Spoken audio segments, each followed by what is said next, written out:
మీలో ఎంత మందికి తెలుసు మన సూలూరుపేటలో ఇప్పుడు అన్లిమిటెడ్ పానీపూరి దొరుకుతుందని? ఎక్కడో ఏంటో చెప్తాను కానీ రీల్ అయితే ముందుగా సేవ్ చేసుకోండి. సో ఐ గెస్ రీసెంట్ గా మన సూలూరుపేటలో అయితే పూరి పాండా అయితే ఓపెన్ చేశారు. ఇంకా అక్కడికి వెళ్లి టేస్ట్ చేసి ఎలా ఉందో చెప్పేస్తాను, అలానే ప్రైజెస్ కూడా ఎలా ఉందో చెప్పేస్తాను. ఎప్పుడు పానీపూరి షాప్ కి వెళ్ళినా ఒక్క ఫ్లేవర్ పానీ అయితే తాగుతాము, కానీ ఇక్కడైతే 4 ఫ్లేవర్స్ ఆఫ్ పానీ అయితే ఉన్నది. ఏమేం ఫ్లేవర్స్ 1 by 1 గా స్క్రీన్ మీద పోతుంది చూడండి. ఇంకా మెయిన్ విషయానికి వచ్చేస్తే మన సూలూరుపేటలో ఫర్ ద ఫస్ట్ టైం పానీపూరిలో అన్లిమిటెడ్ పెట్టింది వీళ్ళు మాత్రమే. ఇంకా ఇక్కడ డిఫరెంట్ గా చాక్లెట్ పానీపూరి కూడా దొరుకుతుంది. ఇంకా అలానే చాలా డిఫరెంట్ టైప్స్ ఆఫ్ చాట్స్ కూడా దొరుకుతున్నాయి ఇక్కడ.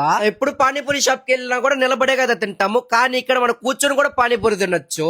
నా లైఫ్ లోనే for the first time chocolate panipuri అయితే తింటున్నాను. అలానే టేస్ట్ ఎలా ఉందో చెప్పేస్తారండి. టేస్ట్ విషయానికి వస్తే చాలా అంటే చాలా డిఫరెంట్ గా ఉంది. For the first time try చేశాను కదా, నాకైతే చాలా డిఫరెంట్ గా అనిపించింది చాక్లెట్ పానీపూరి. టేస్ట్ విషయానికి వస్తే మాత్రం ఓకే. ఇంకా నా ఫ్రెండ్ తులసిని కూడా తీసుకెళ్ళాను, ఓడిని అడిగేద్దాం టేస్ట్ ఎలా ఉందని. ఓడి కూడా నా అలాగే టేస్ట్ అయితే చాలా డిఫరెంట్ గా ఉందని చెప్తున్నాడు. ఇంకా నేనైతే 4 ఫ్లేవర్స్ ఆఫ్ పానీపూరి అయితే టేస్ట్ చేశాను. నిజం చెప్పాలంటే చాలా డిఫరెంట్ గా టేస్ట్ అయితే చాలా బాగుంది. ఇక్కడ ఉన్న అన్ని పానీపూరి ఫ్లేవర్స్ అయితే ట్రై చేశాను. లిటరల్ గా చెప్పాలంటే అంత బాగున్నాయి టేస్ట్, చాలా డిఫరెంట్ గా. ఇంకా అలానే నేనైతే ఆలు సమోసా చాట్ కూడా ఆర్డర్ చేసుకున్నాను. దీన్ని టేస్ట్ చేసి ఎలా ఉందో చెప్పేస్తాను. స్పూన్ తీసుకుని అలా నోట్లో పెట్టానో లేదో కాలిపోయింది.